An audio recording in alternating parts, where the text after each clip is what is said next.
Alright, hello, NES Block, right live from SDQ 2023, Minneapolis. My name is Janglestorm. We're here with a very nice crew, all NES lovers, and yeah, here we got some Panic Restaurant, a very nice late era NES game.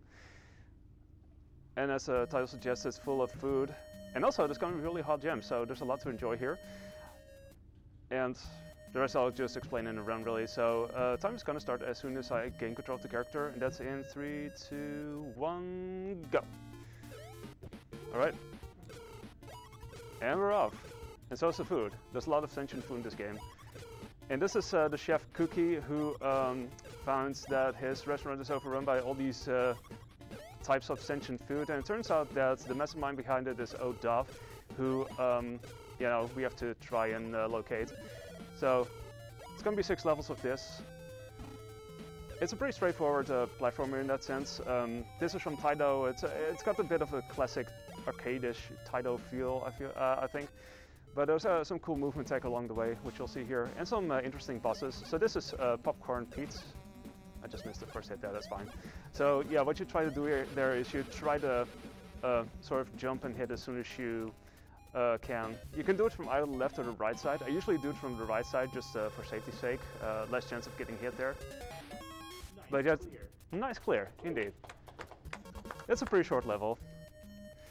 So yeah, you also collect these coins. I actually do that mainly to reduce lag, but you can also use it here in between stages to buy stuff, which we're not going to do because, you know, it's a speedrun, so, you know, why would you do that?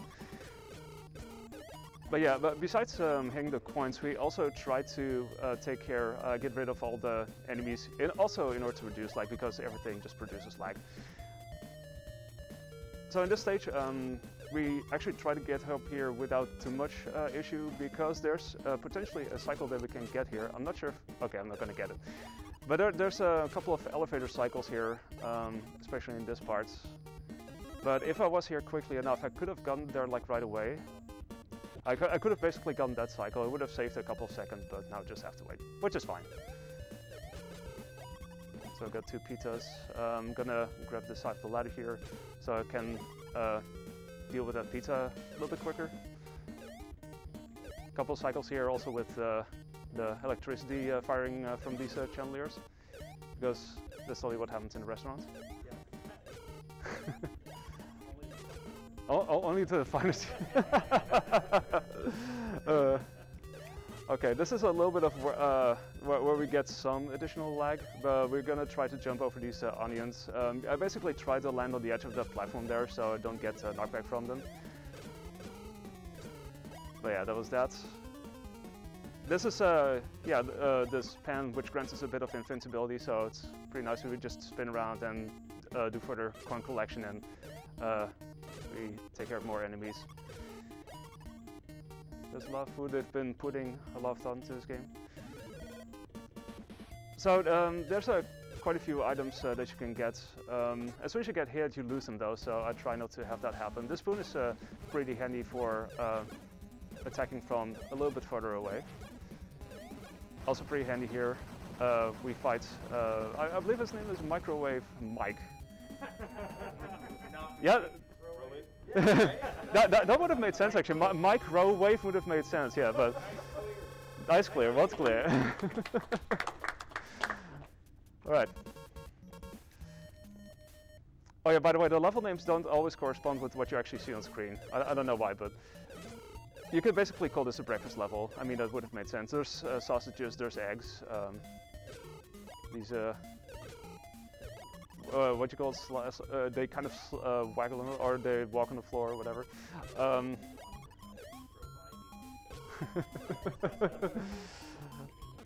then we get to this part. This is a pretty interesting room because we actually try to make the cycle without running in two sides of platforms too much. And see if we can get this one. Oh. Yeah, because you can actually make that jump. It's a bit of a precise window, but oh, okay, that was a bit unfortunate. But yeah, if you can make that, the rest of the cycle works out really well, and you can actually make this elevator, well, quote-unquote elevator cycle here. You can just stand on this lid, and be taken up there. If you don't make any major mistakes, you can make that cycle a little bit earlier, but now I just have to wait. But that's fine. All right. Climbing up here. This is also like I make an instant jump there, and if I attack at the right moment, I can hit both of those sausages instead of just the one. I'm a little bit low in health, and that's not so great. Okay, I can technically do this. So you can get up here and grab this. If I have enough health, I typically don't do that, but this is for safety really. And also helps you with this part with the toasters, because if you get on the right side, if you climb on the ladder quickly enough, you can actually jump over some of the toasted slices of bread and just deal with it like right away. But otherwise you have to wait a little bit. It can be a bit tricky there. And also this you could be able to make a little bit quicker as well. Like that's one of those things. It kind of a lot of these things actually exist on like a global cycle. So if you do everything basically according to plan without too many hiccups, you can get a lot of really cool quick cycles there. Okay, it's time for a shrimp boss. This is one of the, well, yeah, I was gonna say it, and then the game just basically proved that this is one of the more RNG heavy parts of the game. So this is always a very fun boss to do, but yeah, it can go certain ways. Yeah, this is a shrimp boss, so you can always say this is a Ninja Gaiden game. There will be more, don't worry. Fish. Fish! Yeah, you would think there's fish in this level. Well, not this level, but it's close enough. So, just to prove that there's not just sentient food, but also sentient, you know, furniture, whatever. You can. These chairs are certainly, you know, acting up a little bit. See, I'm gonna go over here because I can nicely sneak in between there. This I don't have to worry about. If you just hold right and jump, you don't have to worry about the thunderbolts at all. You can just keep moving there. So oftentimes with the vertical parts of this game, you wind up going down ladders or these chains or whatever. I just, what I do there is I try to hold down there and then jump up there as quickly as I can. So it's kind of like hold down and then hold sideways and jump and try to get off there like ASAP. And whenever I try to jump up, I try to grab this at the highest point possible, basically. Okay. And with that, I was actually trying to set up for a jump there. If I jump at the right moment, I can basically make it all the way to the top of the chain there, but usually I either grab somewhat lower there or I wind up dropping down, which is not too bad, but for time saves, it's always nice if you grab it as high as possible. Okay, spin the win once more. Whee! Oh, the chef's hats, by the way, those are one-ups. They somehow find they're somehow placed in entirely impossible locations, but we don't really have to pick them up, thankfully. The game is extremely forgiving in terms of lives and continues. You could just restart the level as such. Like, if you play this casually, it's not a very long game, but let's see if I can do this. Yeah, if you time this at the right moment, you can actually jump in between that gap there and take out that walking, well, those walking chicken legs, I guess. But I just missed that. It's a bit of a time window there. Okay. It wouldn't be a food-themed game without a burger boss fight, right? Burger! It's actually possible to get a quick kill here. Didn't quite get it, but basically it involves doing some jumps and then some hits as the burger kind of jumps from the one side of the screen to the other. And then the second part, you try to jump and attack at the same time whilst heading into the middle of the burger sprite. And if you do that correctly, you can actually set up for a quick kill, which is really nice. Okay, now a level that can be considered something of a potential run killer when you do this. There's again a few very tight cycles that you want to make. Also over there with the fork just now, there's a potential frame perfect jump that you can make so you don't grab the fork. which would be nice because you, in order to get down the ladder, you have to get rid of the fork, and it's usually where it take one intentional hit. But if you can skip that, that's also a nice time save. I think the world record actually has that, but it's a bit tough one to pull off. See, ice physics. I probably don't need to point it out, but this game actually has ice physics.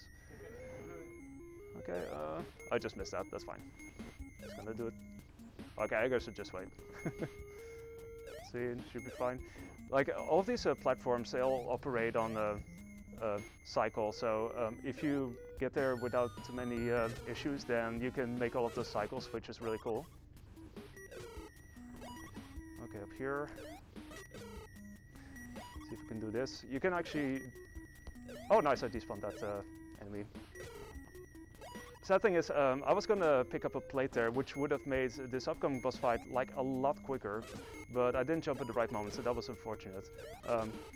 And yeah, just to give it away, that would have made for a potential plate kill. So, speaking of Ninja Gaiden, there's the other side of that. Oh, too bad.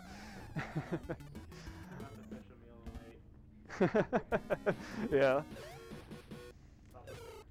Saba ping, but yeah, Saba ping by the way, before I forget. Saba ping, Saba pride. That's fine though. See. But yeah, the benefit of having that plate is that you can also attack from way further away. So most of the other stuff is more like a close range attack, but that allows you to attack from further away. Oh, okay, there we go. This part is interesting also because there's a couple of these popsicle jumps that you can make that look like they're almost impossible, but you can still technically make them if everything else in the level goes according to plan.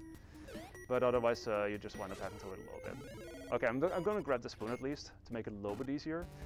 But now we have the next boss, this ice cone boss called Frozen Frida. They actually have names. It was only later that I realized they all have names.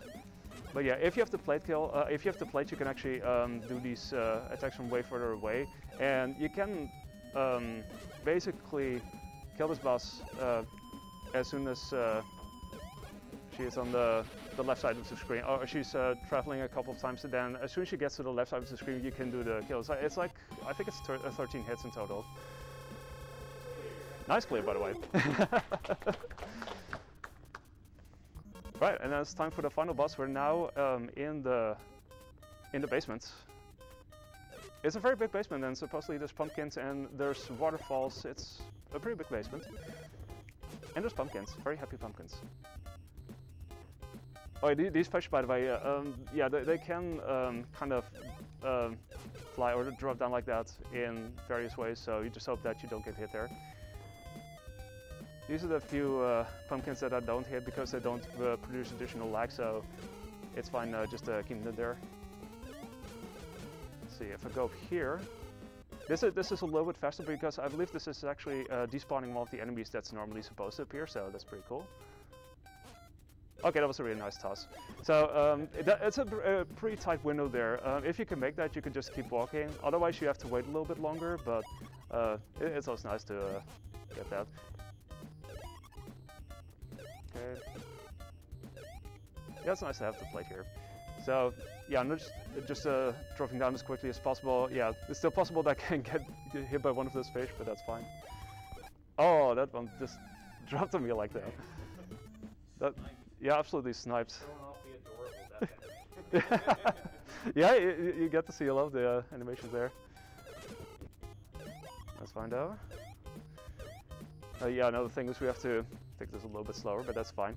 Yeah, typically I just try to like drop down as quickly as possible. I usually can get myself ahead of the fish, which is always good. All right, we're here. Gonna deal with this one first, and then that one. Normally speaking, I would have the spoon there, which makes things a little bit easier. But with this pan, it's still possible too. Okay, so here I do a brief jump there. It actually resets the pumpkin cycle down below me, so it's easier for me to drop down there. And now we have fries. Fries in the basement. Another chef's hat, where I'm wondering how could it be placed there? How am I supposed to pick it up? And then also realizing, yeah, we don't have to worry about that. see. Do this and then put down here. Okay, that was a bit unfortunate. Oh, the fish strike again. Oh well. Oh wow. Okay. Now I have to watch out. We're getting close to the final boss fight, so oh dear. Oh my. Yeah, it's been a while since I've had it this. Okay, we're doing this in 1 health, I guess. Well, doing it live. Okay. Because here's the final boss. This is Odolph. Well, who also has a mustache. who may not resemble Waluigi or whatever. It's basically wah, exactly wah. And now we're gonna fly up into the air. I have this slightly more beaten up hand, but it still works out. Don't worry. So it can be a pretty brief boss fight. There's a possibility that I can get a quick kill on this boss, but you'll just see how it goes. Time is gonna be whenever I lose control of my character, so it's gonna be soon enough as well. Yeah, I'll try to catch up, but okay, it's not gonna be the quickest kill, but it could still be pretty quick. See, I'm just gonna do it from this side just to be safe. Okay, there we go, and get ready. Time. All right.